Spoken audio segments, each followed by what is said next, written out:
Olá, gente bonita, tudo bem? Eu sou Fabi Retameiro e este é o canal Contextos. Seja bem-vindo!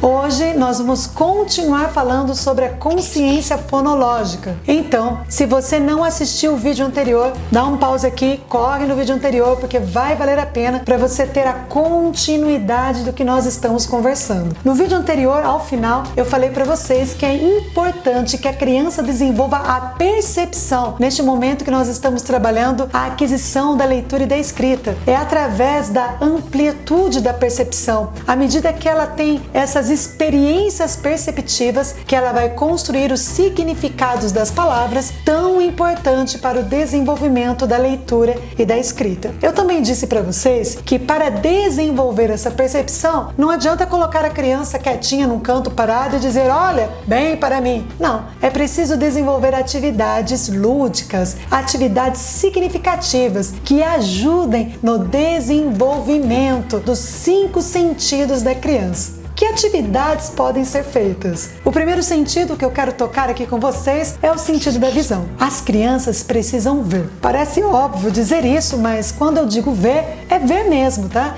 A criança precisa ver fotos, imagens coloridas e também imagens em preto e branco, para que ela possa contrastar, para que ela possa desenvolver essa percepção da cor e do contraste. A criança precisa ver coisas bonitas, flores, orquídeas, bichinhos, mas também precisa ver algumas coisas feias, quem sabe algumas imagens que retratem a fome, não sei, para que ela também desenvolva o contraste entre o belo e o feio. Desse jeito, ela desenvolverá essa percepção da visão. O outro sentido que você precisa desenvolver é a de audição. As crianças precisam ouvir e discriminar os sons. É por isso que a gente faz brincadeiras em sala de aula com muita música, para que a criança possa desenvolver essa percepção auditiva. Tem uma música, uma brincadeirinha que eles gostam muito, que é chamada de Mia Gato. Você vendo os olhos de uma criança, né, e começa a cantar uma música, mais ou menos assim. Ah, só uma coisa, viu, gente? Eu não sou cantora, tá? Mas vamos lá, vamos tentar. Senhor capitão, preste bem atenção.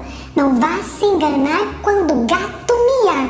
Mia, gato. E aí você aponta uma outra criança ali que está na roda para miar. Essa outra criança vai imitar o som do gato, miau, né? Imita o som do gato. E a criança que está com os olhos vendados, que está com os olhos fechados, precisa adivinhar de quem é aquela voz. Esse é um tipo de atividade que ajuda a desenvolver a percepção auditiva. Mas por que é tão importante desenvolver a percepção auditiva? Você pode estar se perguntando. Porque quando a criança precisa aprender os sons das letras, ela precisa ter essa percepção para dizer que essa letra representa esse som, essa outra letra representa aquele outro som. Então, brincadeiras com sons, bater no corpo, repetir, brincar com caixinhas, etc., são importantíssimas para o desenvolvimento desse sentido, né? Para aguçar a experiência com a audição. Aliás, aproveito aqui e já deixo uma dica para os papais que estão aí de plantão. Observe se a escola do seu filho oferece na educação infantil aula de musicalização ou de canto coral, porque certamente isso fará a diferença no desenvolvimento do seu filho, tá bom? Não se trata de formar o próximo Beethoven, se trata de ensinar com eficiência, com qualidade, a ler e a escrever. Então fique de olho nisso, beleza? Também é preciso desenvolver o paladar, isso mesmo. E como que a gente faz para desenvolver o paladar? Você leva coisas azedas para a criança experimentar, leva coisas doces para ela experimentar, coisas amargas. Então a criança vai experimentar sabores diferentes. Ela vai perceber que doce é sempre na pontinha da língua, que o salgado fica no meio e que lá atrás está aquele azedo, que a gente engole assim na garganta e azedou. Ao perceber isso, a criança tem uma noção melhor da língua, da boca, dos movimentos que ela precisa fazer para falar corretamente as palavras. Por isso é importante também o desenvolvimento, né, do paladar. Percebam que as percepções são adquiridas e desenvolvidas pelas experiências. Por isso é importante que desde a educação infantil a criança experimente, brinque, não fique sentada apenas em uma cadeira, mas que ela possa tocar, ela possa vivenciar o seu aprendizado. Outro sentido para ser desenvolvido é o tato. A criança precisa pegar as coisas. Tem gente que reclama, não coloque a mão, a criança precisa pegar. É assim que ela desenvolve a experiência, desenvolve a percepção, os significados, os sentidos sobre as coisas. Então a criança precisa pegar alguma coisa que seja dura, áspera, leve, pesada, flexível, grande, pequena. É dessa maneira que ela vai desenvolver o seu tato. Também é importante que ela desenvolva o olfato. E para isso, para desenvolver o olfato, ela precisa cheirar coisas gostosas, perfumes deliciosos, alguns mais doces, né? Outros, quem sabe, mais amadeirados, e também sentir alguns cheiros assim mal cheirosos, para que ela possa desenvolver a distinção entre uma coisa e outra coisa. É à medida que ela desenvolve a percepção que a criança consegue descrever o mundo à sua volta, e com isso a criança constrói o significado das coisas. Para construir o significado de o que é uma maçã, a criança precisa pegar a maçã, ela precisa cheirar a maçã, ela precisa morder a maçã, sentir o sabor, o gosto da maçã, ela precisa ver a maçã. Quando você mostrar depois a palavra maçã sozinha, a criança vai lembrar da experiência que ela teve sobre e com a maçã, do cheiro, do gosto, de toda essa experiência que envolve os sentidos. E é essas experiências que vão atribuir significado ao significante maçã. Por isso, de trabalhar os 5 sentidos. Então, precisa ficar claro para a criança que a maçã, a palavra, representa aquela experiência envolvendo todos os seus sentidos sobre aquela fruta. A gente percebe que a criança ainda não faz essa relação de significante e significado quando a gente pergunta assim para ela: o que você gosta de comer? Aí ela para, olha para você, responde laranja ou brigadeiro. Vamos ficar com a laranja, né? Vamos ficar saudável. Laranja. Aí você diz para ela: escreve para mim então laranja. Ela olha para o papel olha para ela olha para você e ela pergunta assim: laranja é igual banana? O que acontece nesse caso? A criança acha que escrever a coisa é a coisa. Ela precisa fazer essa dissociação. Ela precisa descobrir que para escrever a palavra laranja, ela tem que usar letras. E isso, gente, é um avanço enorme. Ela sai do significado e vai para o significante. Para isso, tem uma brincadeira que pode ajudar a criança a dissociar a palavra da coisa. Você fala assim para ela: eu fui à feira e comprei. Aí você pede para ela contar alguma coisa que você comprou na feira, né? Ela fala assim para você: olha, eu fui na feira e comprei maçã. Então você vai para o quadro, você professora, e escreve lá no quadro maçã, com a ajuda das crianças. Mas se as crianças não puderem ajudar você nessa escrita, nesse texto coletivo, você escreve ali sozinha e vai falando para ela, né? O nome das letrinhas, os sons, já vai fazendo essa introdução para que ela possa fazer a leitura do que seria a maçã. Aí você conta os pedaços da palavra com a criança. Ela usa os dedinhos para contar quantas vezes a boquinha dela vai abrir para falar a palavra maçã. Maçã. Eu sei que tem gente que fala para bater palma, tá bom? Mas acontece que nessa de bater palma, às vezes eu acho que as crianças ficam tão empolgadas com bater palma e elas perdem aquilo que elas estão fazendo. Então eu prefiro os dedinhos. Mas se você trabalha com bater palmas, tudo bem. Então ela vai lá e conta quantas vezes ela abre a boquinha para falar a palavra maçã. E ela vai vendo os pedacinhos. Aí você pergunta: qual é o primeiro pedacinho? O primeiro é igual ao último? Quantos pedacinhos tem? Nessa brincadeira, nessa conversa, a criança vai descobrir várias coisas da consciência fonológica. E aí você pergunta para um outro: o que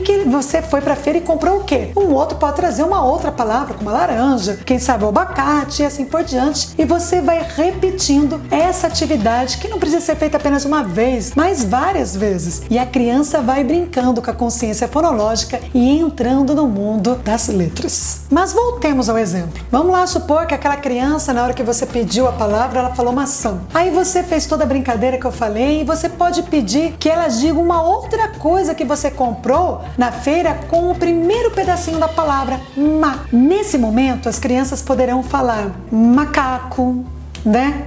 Mamadeira, manteiga, Marta, Mariana, Maria. Quando a criança começa a trazer outras palavras que não pertencem ao mesmo campo semântico da palavra inicial, ela já, está avançando dia a dia na consciência fonológica. Ainda falando sobre essa brincadeirinha de sons com as crianças, Magda Soares vai nos apresentar 2 conceitos: aliteração e rima. A aliteração para Magda Soares é quando as palavras têm o som igual no início. Por exemplo, Maria, Mariana, mamão, manga e assim por diante, tá bom? E a rima é quando a palavrinha tem sons parecidos, né? Sons semelhantes no final. Mas antes de nós continuarmos, eu quero só fazer uma pequena pausa aqui, tá bom? Ela faz essa explicação falando sobre a consciência fonológica, falando sobre a alfabetização, sobre a aliteração. Mas, do ponto de vista da figura de linguagem, a literação não é isso, tá bom? A literação nas figuras de linguagem é a repetição dos sons consonantais, não necessariamente estão apenas no início da palavra. Mas nós não estamos falando de figura de linguagem, nós estamos falando de consciência fonológica. Resolvi fazer esse pause aqui, porque senão... Você é professora de português falando que a literatura... Eu sei, tá? Só estou aqui usando o conceito como a Magda Soares nos apresenta. Quando você manipula com as crianças o pedacinho inicial da palavra, para que ela possa perceber que palavras diferentes, com significados diferentes, podem começar da mesma forma, com o mesmo pedacinho, e isso já é um grande avanço no processo da aquisição de leitura e escrita. E a mesma coisa, o contrário com a rima, quando ela percebe que algumas palavras têm um som igual, pão, capitão. Por isso de trabalhar tanto rimas, por isso trabalhar tantos trovas e poesias com os pequenos, porque ajuda no desenvolvimento, no aguçar os sentidos deles, para que eles possam adquirir a leitura e a escrita fluente com mais rapidez. Ainda falando sobre os sons, também é interessante que as crianças percebam que uma palavra pode ter outras palavras dentro dela. Por exemplo, Fabiana. Se eu perguntasse para uma turminha como dividir a palavra Fabiana, que outra palavrinha que teria dentro de Fabiana, eles poderiam encontrar Fabi, eles poderiam encontrar Ana, né? Poderiam encontrar Bia. Então essa brincadeira de manipular as palavras Mariana, Ana, Maria, Ria, essa brincadeira de manipular as palavras também ajuda no desenvolvimento da escrita, no desenvolvimento da leitura. São todas as atividades que podem ser feitas no dia a dia, né? Os textos coletivos no dia a dia da escola, mas que você que é papai e mamãe também em casa pode ajudar, contribuir, também brincando um pouquinho com o seu filho. Então a dica é brincar com a criança, é desafiá-la com as palavras, com as letras, com os sons, para que à medida que ela brinque, ela consiga aprender mais e mais. Brinque de forca com a criança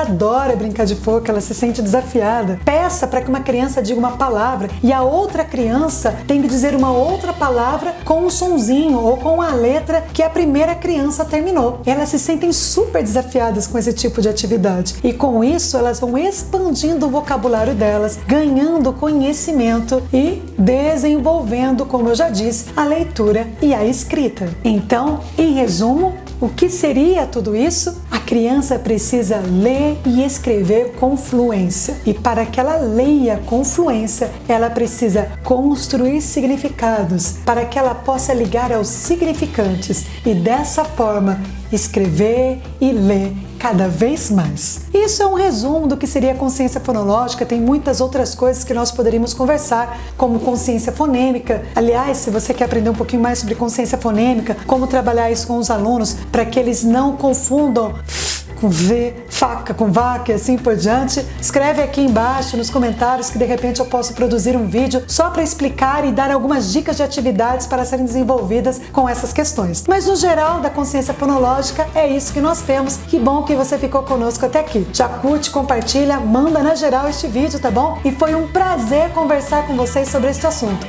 Beijo no coração e até a próxima, gente bonita. Aguardo vocês no próximo vídeo, viu? Fui!